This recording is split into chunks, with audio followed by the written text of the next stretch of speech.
diapositiva que yo les dije del muñequito, les dije que tenía que abrazarlo, ¿no? Haber contacto. ¿Por qué el contacto? Porque ahí se va a unir la reacción, se va a producir la reacción, ¿sí? La reacción. Entonces, eso está ahí, de otra manera, eso lo dice, ¿no? En forma esquemática, ¿qué tenemos? El substrato y la enzima. La enzima, ¿qué cosa tiene? ¿Qué cosa es la enzima? Es una secuencia de aminoácidos, ¿de acuerdo? Una proteína o una secuencia de aminoácidos. Pero estos aminoácidos, miren, están distribuidos en toda esta estructura, ¿correcto? Pero hay una parte que está con estas hendiduras, ¿sí? Aquí hay unos determinados aminoácidos. Esta estructura, ¿qué hace? Que sea muy similar a la estructura del sustrato, de tal manera que va a haber una afinidad estructural. Entonces, hay un reconocimiento estructural, y no solamente un reconocimiento estructural, sino también un reconocimiento catalítico. Entonces, hace que exactamente el sustrato reconozca, estructuralmente reconozca el sitio que se va a unir con la enzima y forma el complejo enzima-sustrato. En otras palabras, hay una complementariedad, ¿no? En otras palabras, hay una complementariedad.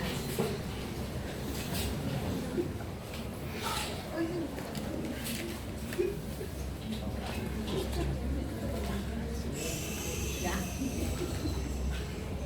Solamente son 5 minutos, por favor, no hay más. Bien, ¿qué tenemos acá? Una enzima que puede tener dos substratos, complejo enzima-sustrato y liberación de... Esto ha dado lugar a dos teorías, ¿no? Cuando vayan y se remitan ustedes a su libro, van a encontrar teorías de este reconocimiento. Entonces, el primero es que el modelo de la llave y la cerradura de Fischer, lo que les dije, hay una complementariedad entre la estructura de la enzima y la estructura del sustrato, donde exactamente encaja, ¿no es cierto? Como mi mano al guante, ¿no? El otro es como la llave a la cerradura, exactamente encaja llave, ¿no? El otro es el modelo del ajuste inducido. ¿Qué cosa quiere decir? Como la correa, yo tengo que apretar la correa para sujetar el pantalón. Tiene que haber algo que lo fuerce, algo que lo modifique, para que ajuste, para que sea exacto. Eso se llama el modelo del ajuste inducido de Koshland, donde vean ustedes, la enzima ha modificado estas hendiduras que ha presentado para que pueda reconocer al sustrato. ¿Sí? Muy bien. De estos dos modelos, ¿cuál es el más frecuente en nosotros? Este explica los mecanismos más en la mayoría de las reacciones. Y acá está, modelo de Fischer, de la llave y la cerradura, y el modelo inducido de Koshland, por eso es que está la correa. Ejemplo, aquí está el sustrato y acá está la enzima. Antes de unir al sustrato, este sustrato tiene un reconocimiento en este hoyo. Acá está. Una vez que se une, miren ustedes cómo cambia la estructura, lo protege a su sitio. Hágase de cuenta que la proteína que hemos venido hablando es este cuadro. Esto es una enzima. Ahorita es una enzima. Donde están los aminoácidos arriba, los aminoácidos están acá, ¿no? Los aminoácidos están en esas dos puertas. Esa puerta que acaba de entrar su compañera, ese es el sitio donde se va a unir el sustrato. ¿Y por qué? Porque en esa puerta están los aminoácidos que van a hacer la catálisis, la reacción. Los otros aminoácidos que están acá en la superficie o por allá, no. Esos otros aminoácidos van a dar la forma, la estructura, pero la reacción catalítica está en esa puerta. Y esa puerta se llama el sitio activo de la enzima. ¿Ya? Vamos a ver. Esto que ustedes ven acá, eso se llama, entonces, sitio activo. Miren, no es en cualquier sitio, es acá. Entonces, sitio activo es el sitio de unión del sustrato a la enzima y donde se lleva a cabo la catálisis. Generalmente las enzimas son de mayor tamaño que los substratos. Vean, centro activo, centro de unión y centro catalítico. Las dos cosas. Puede ser en algunas enzimas que acá esté el centro catalítico y muy cerca de ella el centro de unión. O sea, son dos cosas. Me uno, pero también hago la catálisis en ese mismo sitio. La otra es que me puedo unir cerca del sitio activo, ¿no? Por eso son dos sitios que pueden diferenciarse. Entonces, hay lo que se llama el centro de unión y el centro catalítico. Generalmente el centro de unión y el centro catalítico es el que forma el centro activo. Y acá lo dice. Unión del substrato por puentes de hidrógeno, interacciones hidrofóbicas, puentes salinos, incluso enlaces covalentes transitorios. ¿Qué ha pasado en este hoyo? Aquí están estos aminoácidos que están haciendo esta atracción a través de puentes de hidrógeno, interacciones hidrofóbicas, puentes salinos. Acá se está produciendo la catálisis por esas reacciones que hemos dicho.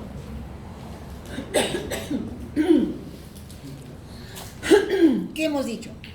¿Cuáles son las uniones o las reacciones? ¿No hemos mencionado? Ya no hemos dicho qué cosa es una unión electrostática, qué cosa es un enlace de hidrógeno, no hemos dicho qué cosa es una fuerza de Van der Waals. Muy bien, pues, eso mismo se está produciendo en ese hueco, porque en ese hueco están esos aminoácidos.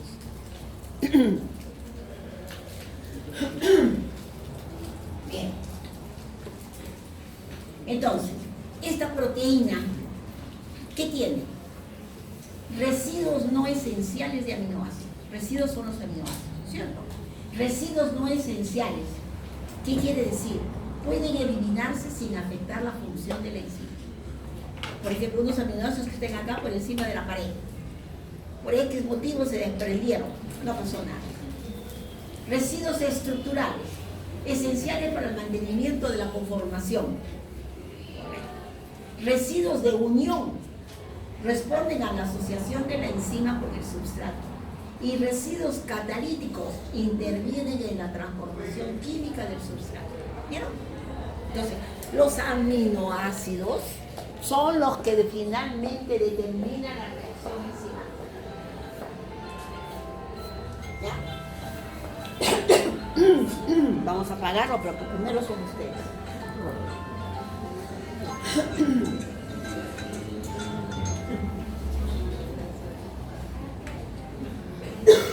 Entonces,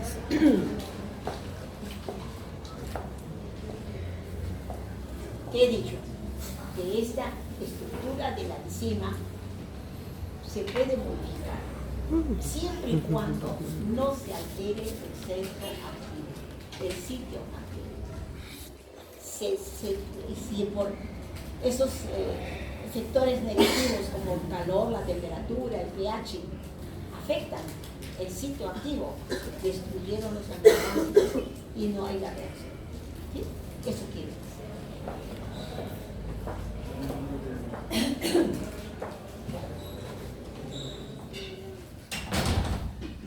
Bien.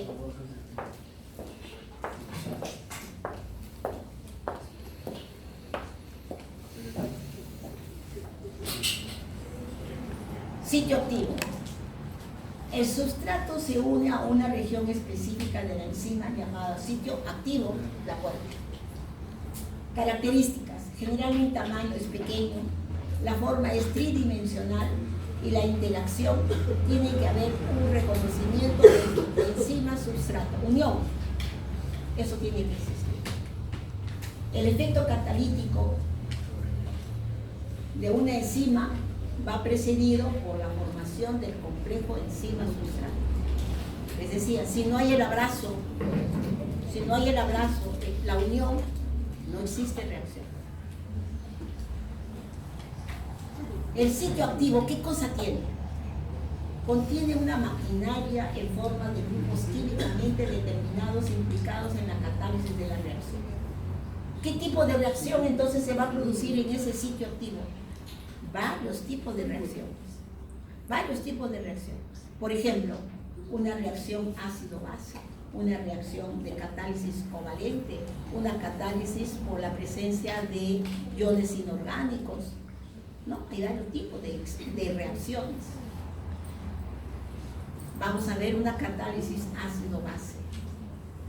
Muchas reacciones son promovidas por donar protones. ¿Quiénes donan los protones? Los ácidos.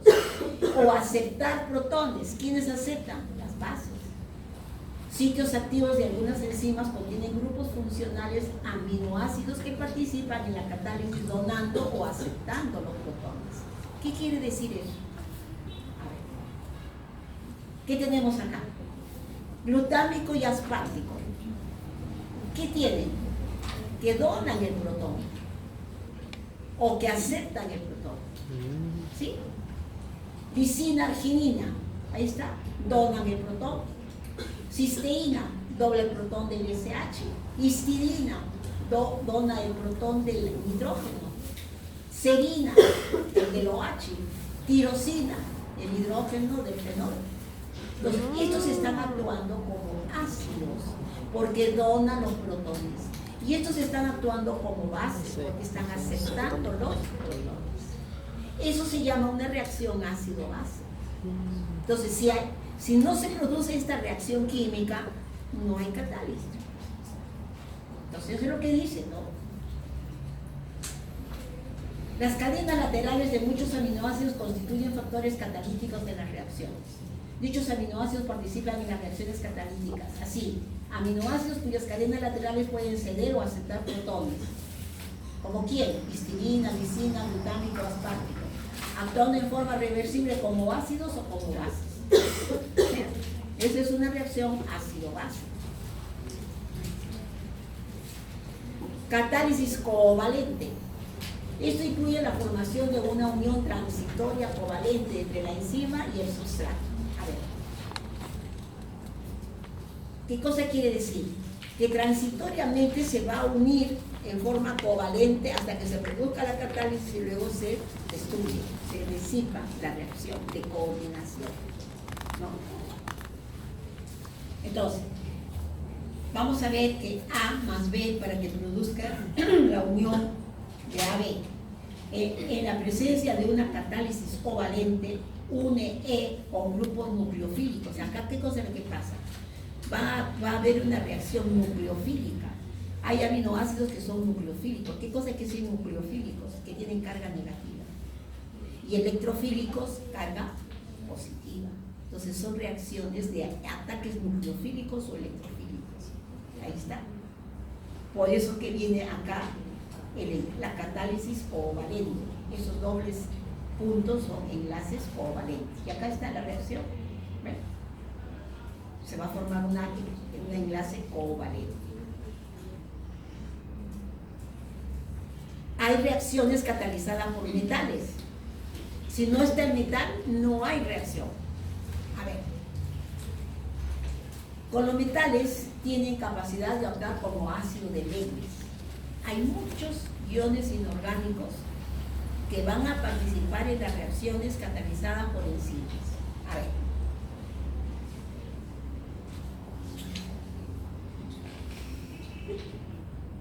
Acá está. Metales como factores. Miren. Cobre, citocromo, oxidasa.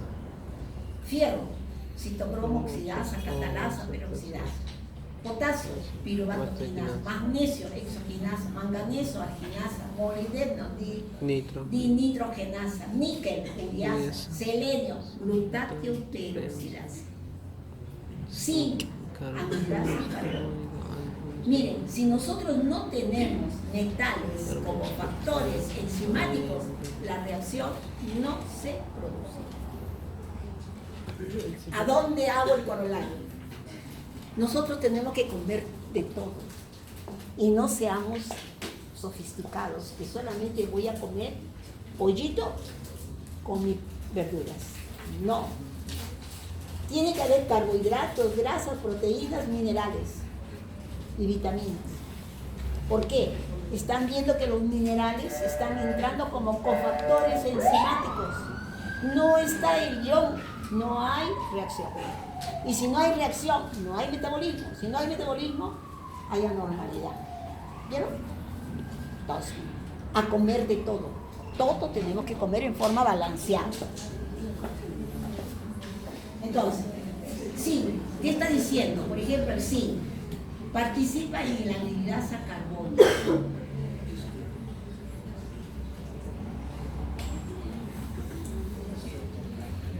Acá estamos, ¿no? Acá está. La anhidrasa carbónica, ¿qué hace? Cataliza la unión del CO2 al agua por formar ácido carbónico. Pero esta reacción de formar el ácido carbónico no se puede hacer si la enzima no está unida al zinc. Acá está el zinc. ¿Ves? Entonces, ¿la reacción cuál es? La enzima va a actuar si está unida al ion metálico del zinc. ¿Qué hace?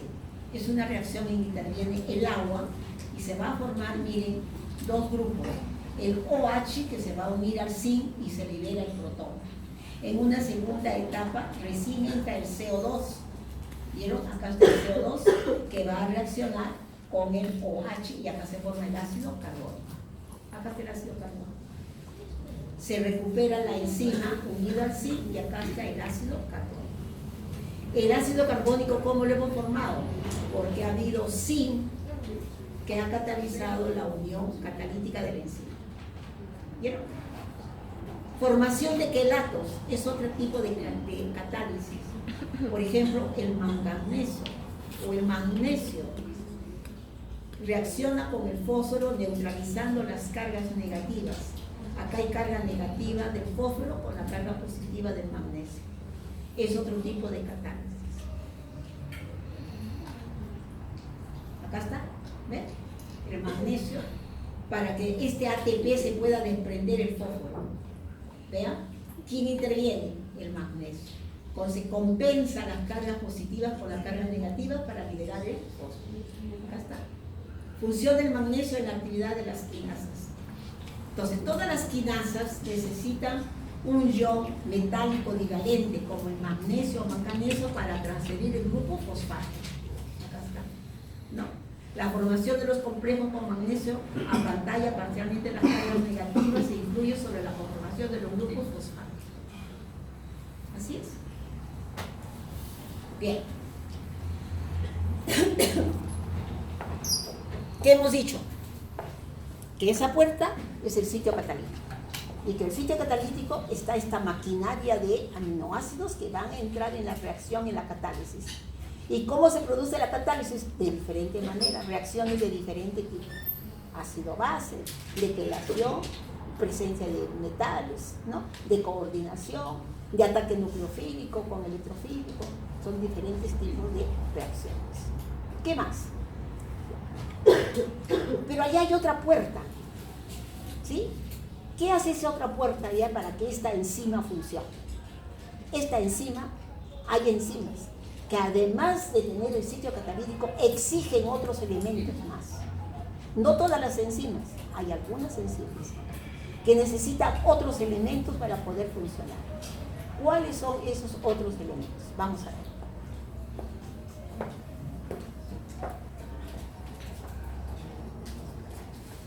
Los cofactores.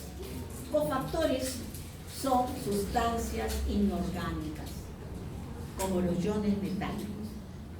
Y vamos a ver las coenzimas. Las coenzimas son sustancias derivadas, son sustancias orgánicas derivadas de las vitaminas. Y acá está.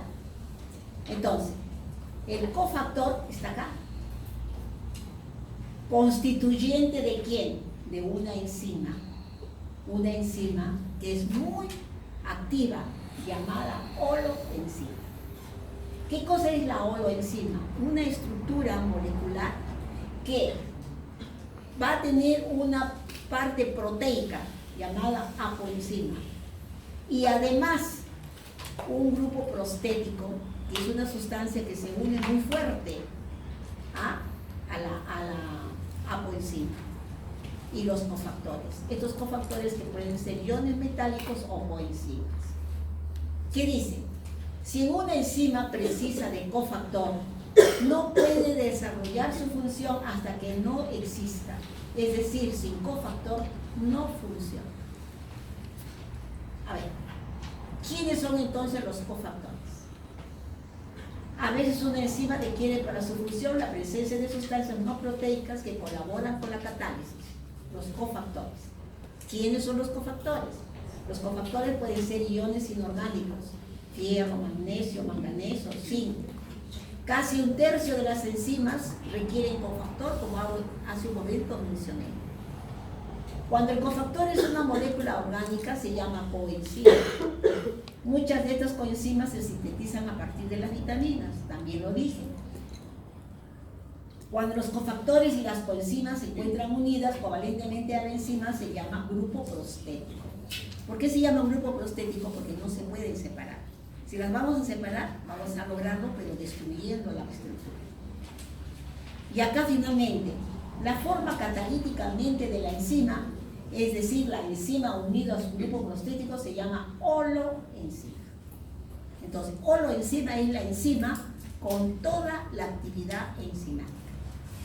Pero hay una parte proteica de esta holoenzima que no es activa y se llama apoenzima. Vamos a explicarlo mejor. Cofactor puede ser un ion inorgánico o coenzima necesaria para la actividad enzimática. Iones metálicos son cofactores que se mantienen unidos por enlaces covalentes. Estas dan origen a las metaloenzimas. ¿Qué tenemos acá?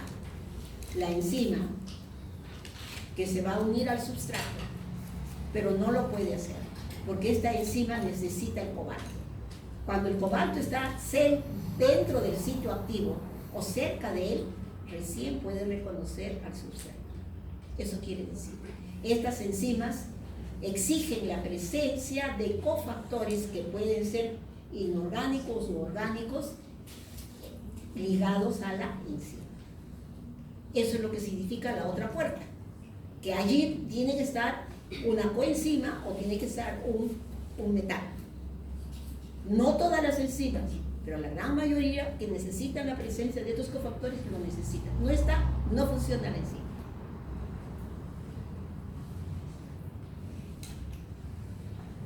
A ver, acá está la coenzima.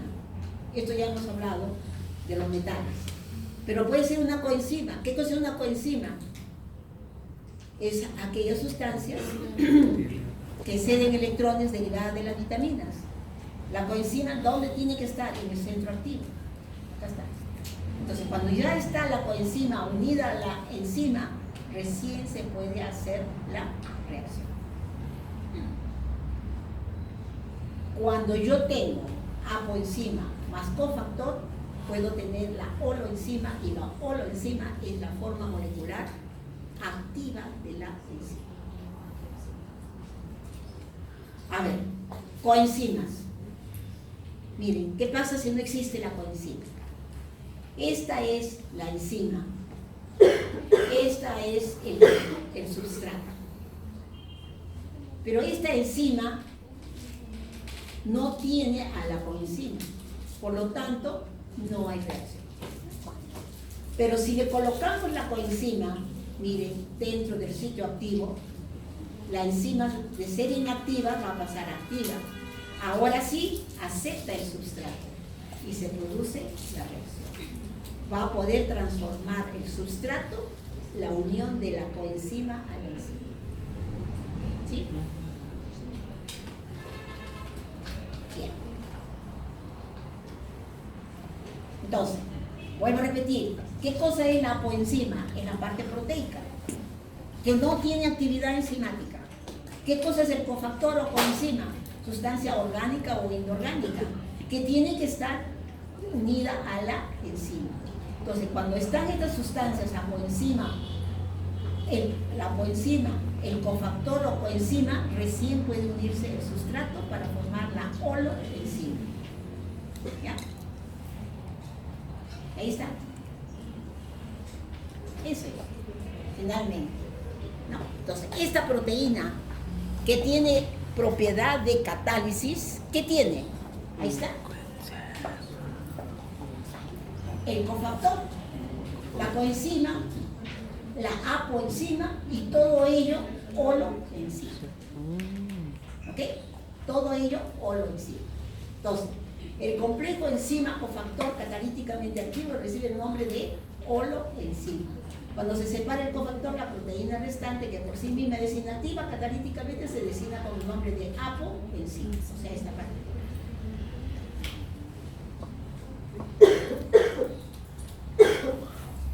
¿Qué hemos dicho? Todo eso, ¿no? La coenzima, que deriva de una vitamina, el centro activo, la apoenzima, pero hay otro sitio, este sitio de acá, que es el centro regulador. Entonces, aparte del sitio activo, las enzimas pueden ser reguladas, porque acá se va a colocar un efector que va a regular la actividad enzimática. Eso lo vamos a ver después. ¿Sí? Entonces, centro activo, zona de la molécula a la que se une el sustrato y donde se realiza la catálisis enzimática. Centro regulador, zona en la que se unen las sustancias que regulan la actividad enzimática. Muy bien.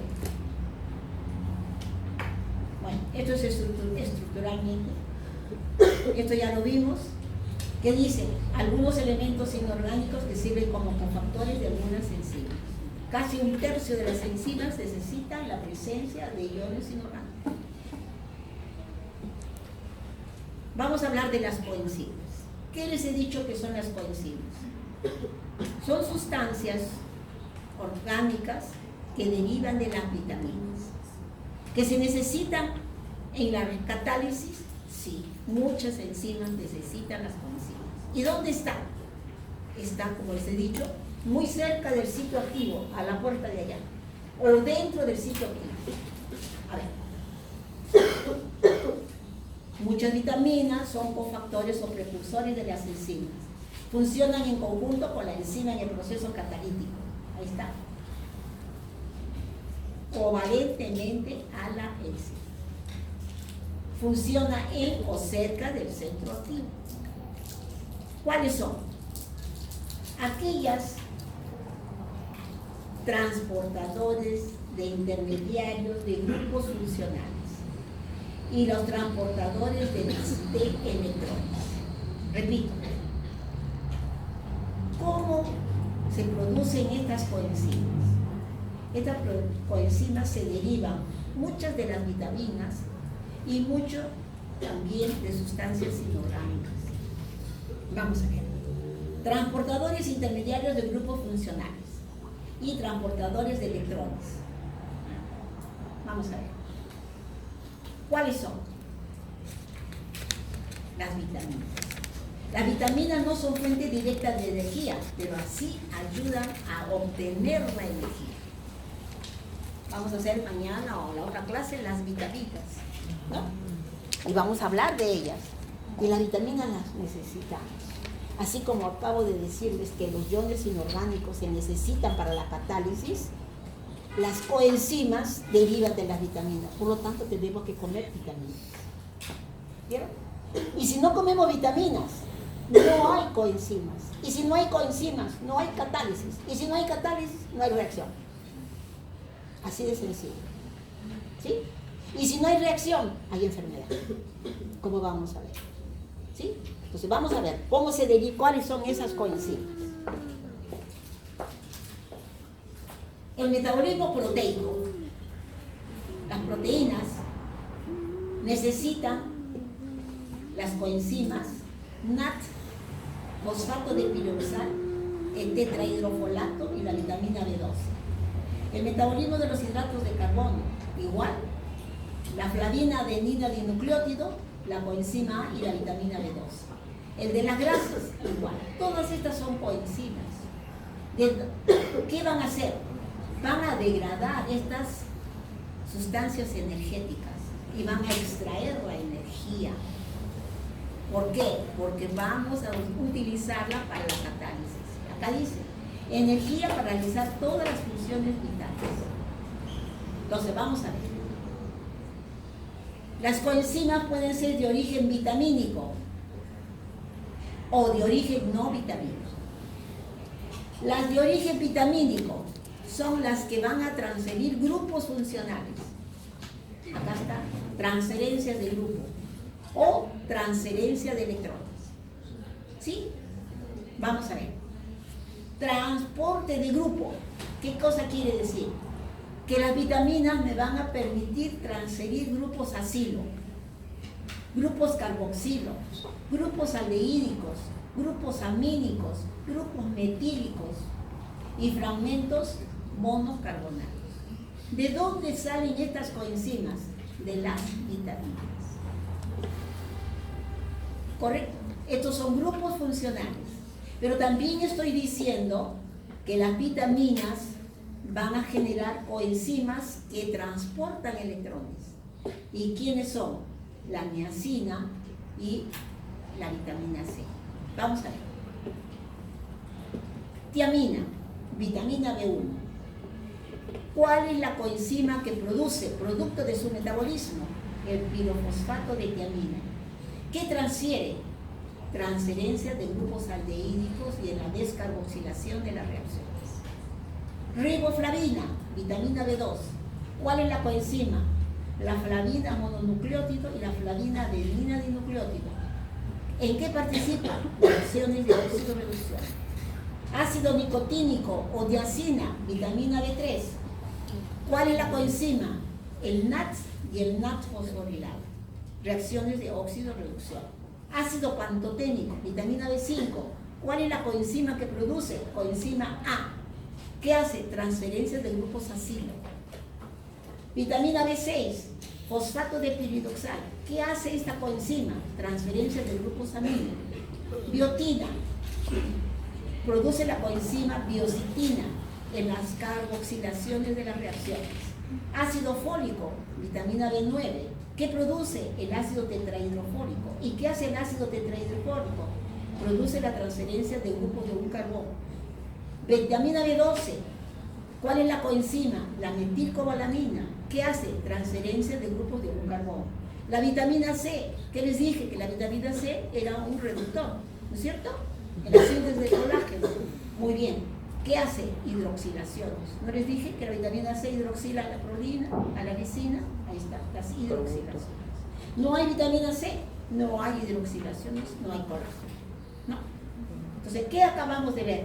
Que todas estas vitaminas están produciendo estas coenzimas. Y estas coenzimas están produciendo estas reacciones. ¿Qué pasa si no hay vitaminas? ¿Sí? Ve. Tiamina. ¿Qué produce? La coenzima pirofosfato de tiamina. No comemos vitamina B1. No hay el pirofosfato de tiamina. ¿Qué pasa? Si no hay la vitamina B1, aparece la normalidad. ¿Y cuál es la normalidad? Pérdida de peso, cardiopatías y problemas neurológicos. Miembros inferiores, no puede caminar el paciente. Y esa enfermedad se llama el PEGI. No comemos riboflavina. ¿Qué pasa? Hay estomatitis angular, o sea, esas que le llamamos moqueras, lesiones en la boca, en la lengua, y eso se llama queitosis. No comemos niacina, vitamina B3. ¿Qué se produce? Dermatitis, demencia y diarrea. Eso se llama pelavra. No comemos vitamina B6. Hay neuropatía periférica, depresión, convulsiones y anemia. No comemos ácido fólico, anemia megaloblástica, defectos del tubo neural. No comemos B12, anemia perniciosa. No comemos vitamina C, escorbuto. ¿Qué? Entonces, las enfermedades son producto que la reacción no se ha producido. ¿Y por qué no se ha producido? Porque no hay la coenzima. ¿Y la coenzima de dónde viene? De las vitaminas. ¿Me entendieron? Eso es lo que les acabo de explicar. Es lo que quiero que me entiendan. Las coenzimas, estas coenzimas derivan de las vitaminas. ¿Ven? Entonces, ¿cuáles son esas coenzimas? Derivadas de la vitamina B1, pirofosfato de tiamina. Derivadas de la vitamina B2 o riboflavina, el FAT y la flavina mononucleosa. De la vitamina D3, la niacina, el NAT o el NAT fosforilado. La vitamina B6, el fosfato de piridoxal. Del ácido fólico, el tetrahidrofólico. Del ácido pantoténico, la coenzima A. De la biotina, la biotin. Y de la vitamina B12, la B2. ¿Ok? Entonces, estas son las coenzimas que necesita la enzima. ¿Para qué? Para hacer la catálisis. Yo no tengo, por ejemplo, pirofosfato de tiamina. El pirofosfato de tiamina, ¿qué degrada? El metabolismo de los carbohidratos. Entonces, si yo no metabolizo los carbohidratos, como vamos a ver, los carbohidratos, ¿qué me dan? Energía para aquellos músculos que necesitan mucha energía. ¿Quién necesita mucha energía? Los músculos. Los músculos. Entonces, lo primero que aparece en el paciente es neuropatía. No puedo caminar, me duelen las piernas. ¿Qué más? Compromete el corazón. Tiene el corazón dilatado. Cardiopatías. ¿Vieron? Son las manifestaciones clínicas. ¿Por qué? Porque los carbohidratos no han sido degradados. ¿Y por qué no han sido degradados? Porque le falta la coenzima. Si no hay la coenzima, no hay reacción. ¿Vieron?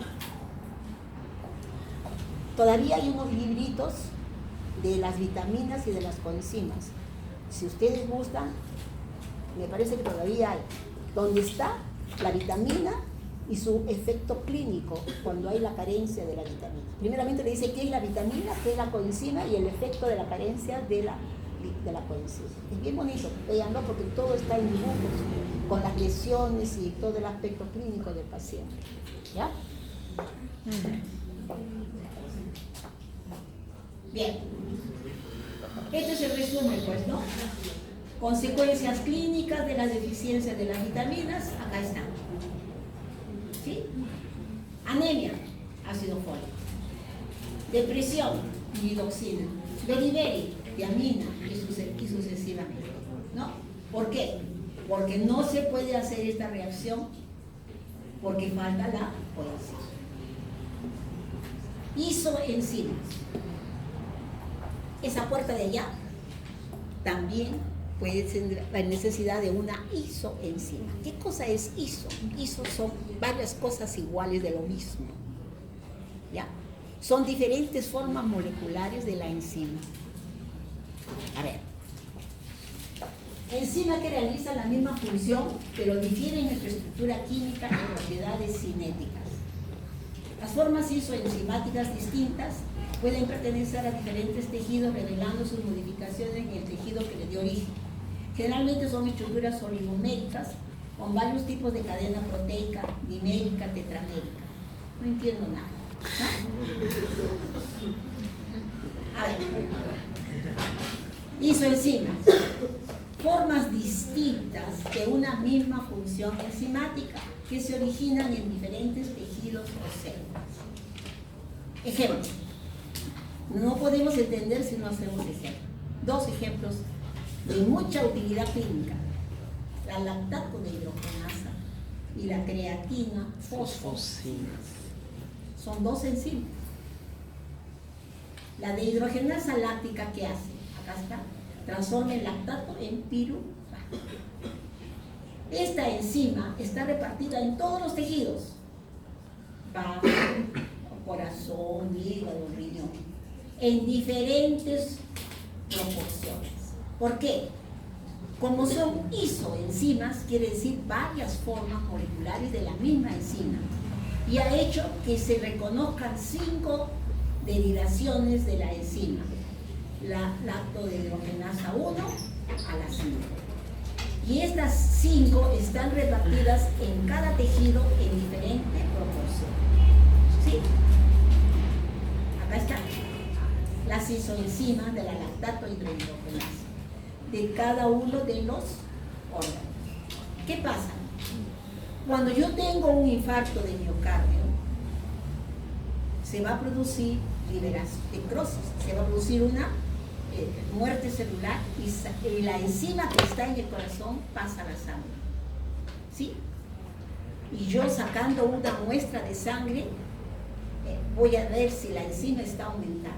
Si está aumentada, voy a decir el paciente tiene o ha tenido un infarto de miocardio. Son enzimas que se utilizan para el diagnóstico clínico.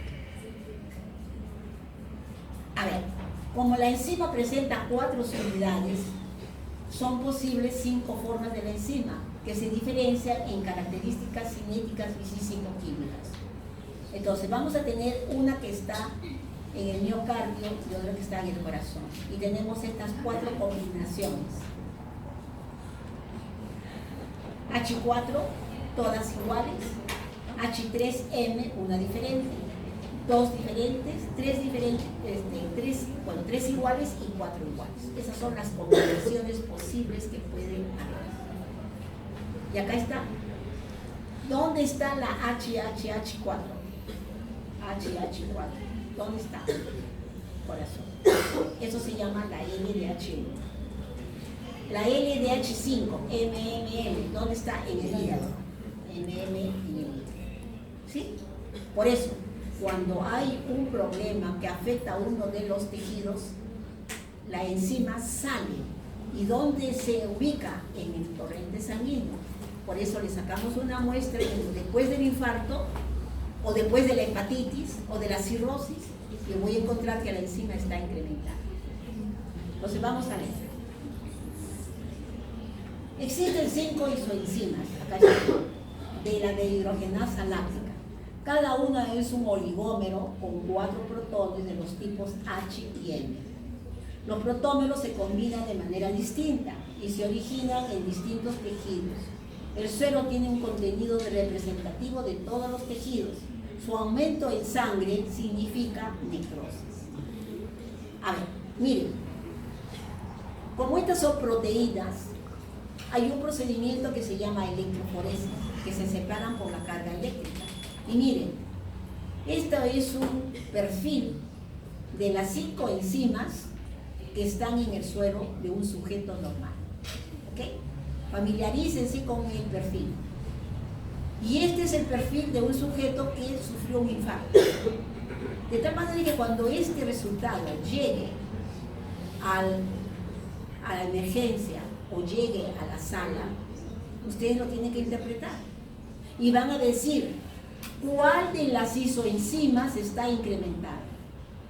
Fíjense, si esto es lo normal, lo anormal o el infarto ha dado una alteración del perfil. ¿Sí? Okay. Y acá está. Se separa por electroforesis las 5 isoenzimas. Este es un suero normal, este es un suero después del infarto y este es un suero después de una hepatitis. Miren, después de un infarto, la cantidad que ha aumentado de la LDH1. ¿Y quién le ha seguido? La LDH2. ¿Sí? En comparación con el sujeto normal. En una hepatitis, ¿quién ha aumentado? La LDH5. Entonces, esto es lo que les estoy diciendo. Nos tenemos que familiarizar con el perfil. Si este es de un suero normal, este es la LDH1, este es la LDH2, etcétera, etcétera. En un sujeto con infarto, ¿quién ha aumentado? Miren, enormemente aumentó ¿quién? La LDH1. Pero si yo veo que aumentó la 5, ¿qué tengo? Hepatitis. ¿Vieron? Entonces, las isoenzimas hoy día son utilizadas para el diagnóstico clínico, ¿sí? Así como son el lactato de hidrogenasa, igual es de la creatina fosfogenasa, ¿sí? Entonces, hay 3, CK1 o llamada BBB que está en el cerebro, CK2, MB, músculo esquelético, y CK3, MM, músculo esquelético, músculo cardíaco y músculo esquelético. Si está aumentada la CK1, hay un evento cerebrovascular. Si está aumentada la CK2, indica ataque al corazón, ¿sí? Entonces, ¿qué decimos? Existen 3 isoenzimas de la creatina fosfoquinasa. Cada una es un dímero formado por la combinación de los protómeros M y B. Y cada dímero representa un tejido en particular.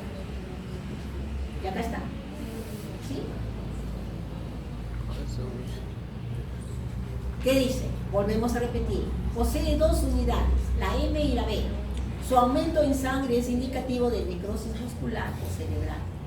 En el infarto de miocardio aumenta la proporción de la iso en forma MB. ¿De acuerdo? Y aquí está. Miren la utilidad. Quizás hoy día ustedes no le den la importancia, pero esto es lo que mañana van a manejar. ¿Sí? Llega un paciente a emergencia. Unos minutos más, ya vamos a terminar. Llegó un paciente a emergencia. Está inconsciente. Y el familiar dice, ha tenido un dolor precordial muy intenso y perdió el conocimiento. Entonces, ustedes ya van pensando, dolor precordial,